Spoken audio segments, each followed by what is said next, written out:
Começa mais uma edição do JR 15 Minutos, o podcast da Record TV, que aprofunda as notícias que mais mexem com a nossa vida.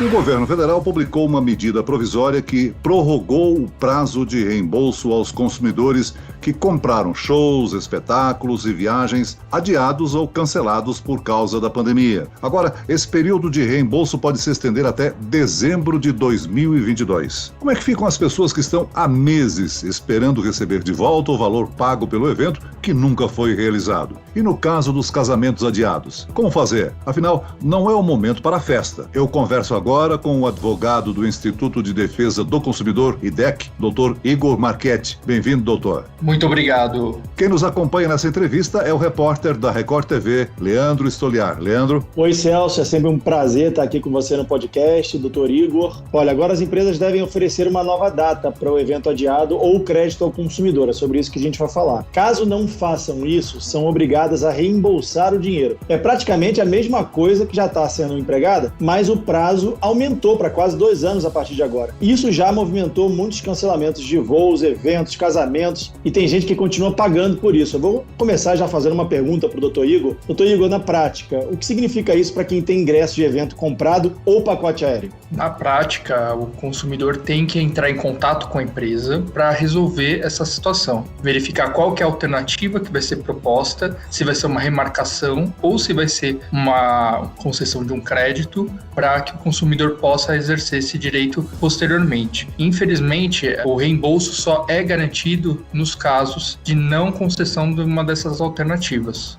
Agora, doutor, de certa maneira, a medida provisória beneficia as empresas. Agora, lesa o consumidor de uma certa forma, não? Porque ele está pagando por um serviço que não recebeu. O IDEC ou o PROCON poderão atuar na fiscalização desses casos que surgirão? Com certeza, o prazo, nós consideramos um prazo desarrazoado, um prazo para até dezembro de 2022, uma concessão de um reembolso, quando a empresa não dá nenhuma alternativa, isso sem dúvidas deixa o consumidor numa posição muito desfavorável em relação à prestadora de serviço. Agora, é importante a gente frisar também que o prazo para concessão do crédito, não só da concessão, mas a utilização do crédito também se estendeu, ou seja, o consumidor agora também pode, até dezembro de 2022, utilizar esse crédito para caso ele consiga da empresa. Então, aumentou também o prazo para ele exercer o direito, se for esse o interesse. Agora, doutor, os consumidores precisam ficar obrigatoriamente atentos ao quê? Eles têm que monitorar as empresas que venderam os ingressos ou os pacotes? O ideal é que, diante de uma informação de cancelamento ou diante dessa nova regra, o consumidor já procure a empresa. Nós estamos numa pandemia, não tem razão para acontecer esses eventos nesse momento, mas o consumidor questione a empresa a respeito da concessão do crédito e de forma formal, porque o consumidor precisa ter provas do questionamento para, caso tenha que entrar com uma ação na justiça, realmente ele consiga demonstrar para o judiciário que ele fez todos os questionamentos e, infelizmente, a empresa se manteve inerte. Vamos imaginar, doutor, que um evento, seja grande ou pequeno, tenha sido adiado para o ano que vem. A empresa pode fazer um reajuste em forma de taxas ou algo semelhante para evitar prejuízo, ou isso seria ilegal? Isso seria ilegal. Hoje, o Código de Defesa do Consumidor prevê que esse tipo de reajuste seria abusivo, né? O aumento no preço sem justificativa, e além disso, a própria lei determina que não pode, no caso de remarcação e concessão de crédito, ter qualquer tipo de multa, punição para o consumidor a respeito desse assunto. A única questão que é relevada, né, se sobressalta, é talvez uma taxa operacional, uma questão de diferença operacional, um custo que a empresa tenha, que devidamente comprove que teve esse custo a mais, para que seja abatido no crédito. Isso é possível, mas lembrando que a regra é que não pode ter nenhuma punição, nenhuma cobrança extra para o consumidor.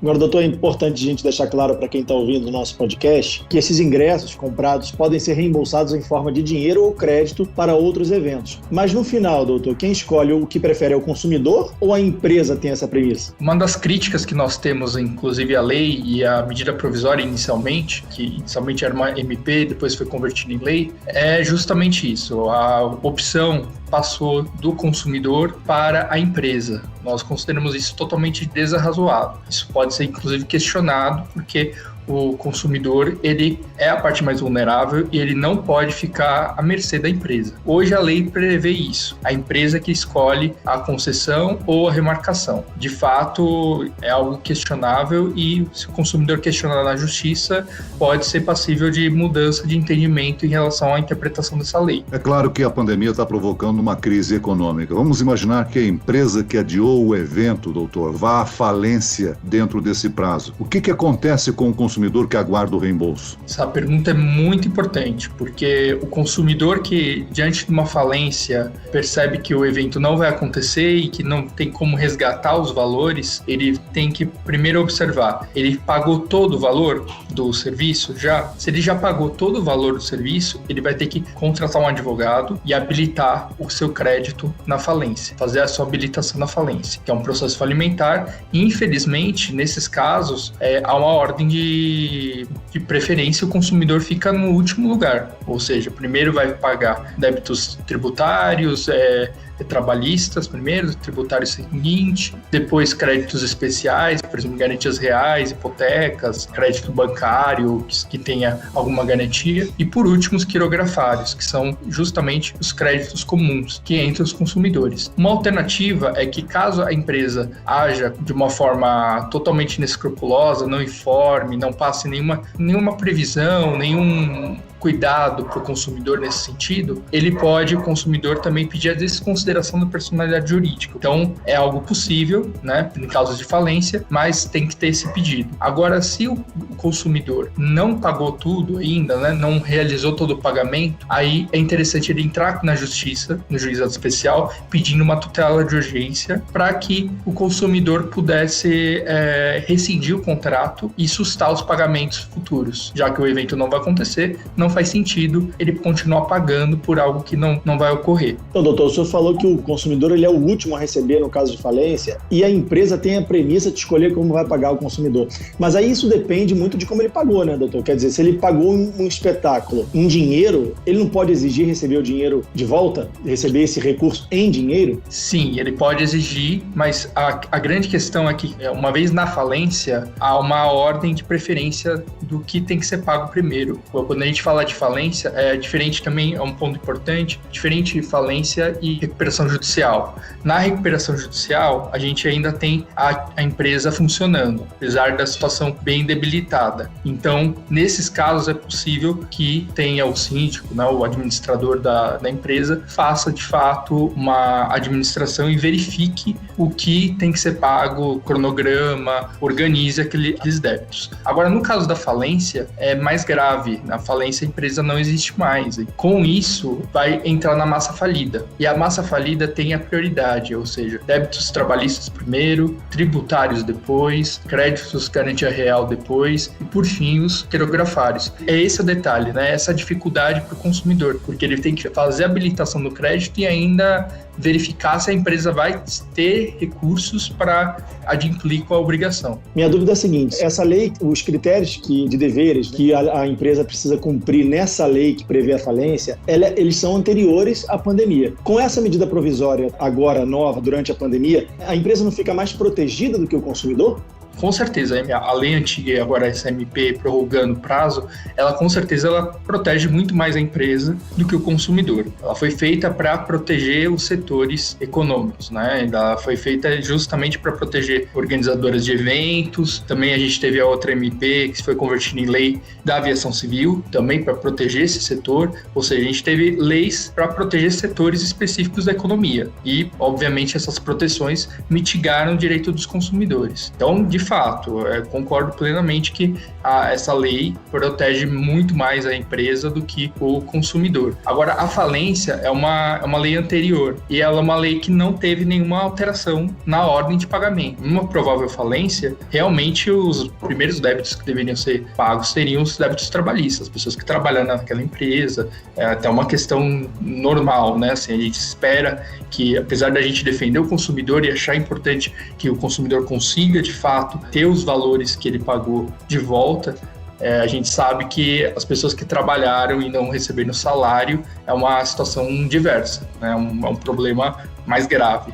Então, realmente, tem essa ordem de preferência, de prioridade, Poderia se verificar talvez uma mudança na pandemia, mas até o momento não há nada nesse sentido. Doutor Igor, vamos falar dos meios de atendimento aos consumidores. Muitas vezes as companhias parecem tentar vencer o consumidor pelo cansaço, com horas de ligações telefônicas de maneira geral. O mercado brasileiro evoluiu nesse sentido, com o atendimento digital robotizado durante a pandemia. Há digamos assim, um canal de acesso e de proteção ao consumidor na sua reclamação. Os meios robotizados, esse meio online, com certeza ajuda, né, o consumidor a fazer sua reclamação, poder reivindicar os seus direitos, mas não afasta o SAC, né, o Sistema de Atendimento ao Consumidor, que é regulamentado, existem regras específicas em concessão de protocolo e tudo mais. Então, o acesso online ele também deveria garantir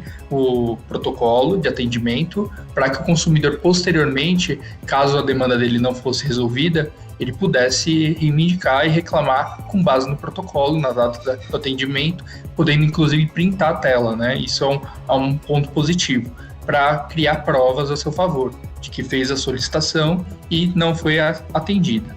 Então, é realmente uma medida que é positiva, né, das empresas trazerem os atendimentos, mas ele tem que ser satisfatório.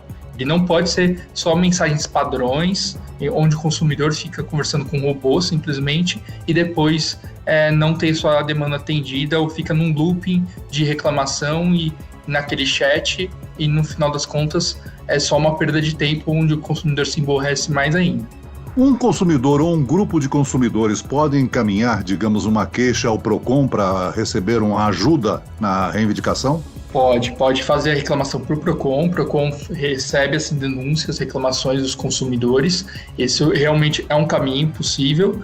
Fora isso, o consumidor pode procurar também, caso a empresa esteja habilitada, esteja listada na plataforma do consumidor.gov.br, que é ligada ao Ministério da Justiça, para que com a resolução, com o acordo nessa plataforma, se resolva e atenda a necessidade do consumidor. Então, são medidas realmente importantes. E também as pessoas podem consultar o nosso site, o site do IDEC, que tem várias orientações e informações a respeito de dúvidas de consumo. Doutor Igor, eu sou um exemplo clássico disso aí que o senhor falou. Já fiquei horas e horas no chat tentando resolver problema e no final acabei mais irritado do que satisfeito com o que eu comprei, né? E mudando de opinião e pensando em não comprar mais. Na sua opinião, o que o governo poderia fazer nesse momento para proteger o setor de eventos e, ao mesmo tempo, garantir que o consumidor não se sinta lesado? Eu acredito que a questão dos prazos, né, a medida provisória já foi editada, já foi publicada, já está valendo, né? Infelizmente, esse é um ponto que é difícil agora, depois da publicação. Obviamente que essa medida provisória vai passar pelo Congresso, talvez ela passe por ajustes, inclusive nessa questão dos prazos de reembolso, porque não é razoável que o consumidor que ficou já um ano aguardando, quase um ano, né? Porque a pandemia começou em março e agora chegaria a um ano, agora ele se depara com um prazo de prorrogação para 2022. Uma coisa é o consumidor que está comprando agora, né? E esse consumidor talvez pudesse aguardar um pouco mais. Agora, aquele consumidor do ano passado, ele não poderia ser prejudicado em relação a isso. Então, esse é um ponto preocupante para a gente, porque o consumidor que já estava aguardando chegar a sua data para conseguir exercer o direito de reembolso, porque a empresa negou atendimento, né, muitas vezes, se depara agora com prazo de 2022, ou seja, valores que, fora a perda de investimento, né, é dinheiro que foi perdido, porque o consumidor vai receber o reembolso, pode até receber com um ajuste de correção monetária, mas correção monetária, não poderia estar investindo em outra coisa esses 2 anos, esse dinheiro, e com isso ter um proveito econômico melhor. O senhor acha que é rápido esse processo? Digamos que a pessoa comprou um pacote de um espetáculo ou de uma viagem e aí ela precisa desse dinheiro. Hoje ela viu que ela precisa desse dinheiro e precisa entrar na justiça. Quanto tempo está levando mais ou menos a esse processo?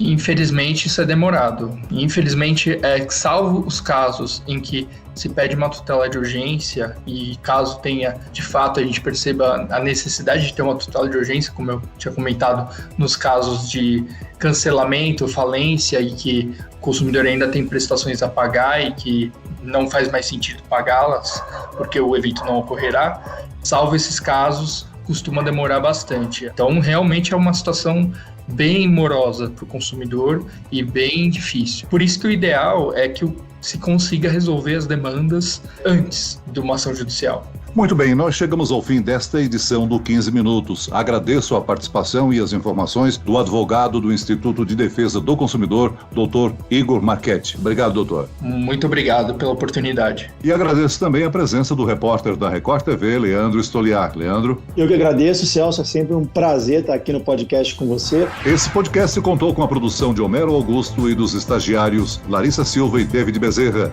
Sonoplastia de Pedro Angeli. Coordenação de conteúdo, Camila Moraes, Edivaldo Nunes e Luciana Bergamo. Direção de conteúdo, Tiago Contreira. Vice-presidente de jornalismo, Antônio Guerreiro. E eu, Celso Freitas, te aguardo no próximo episódio. Até lá!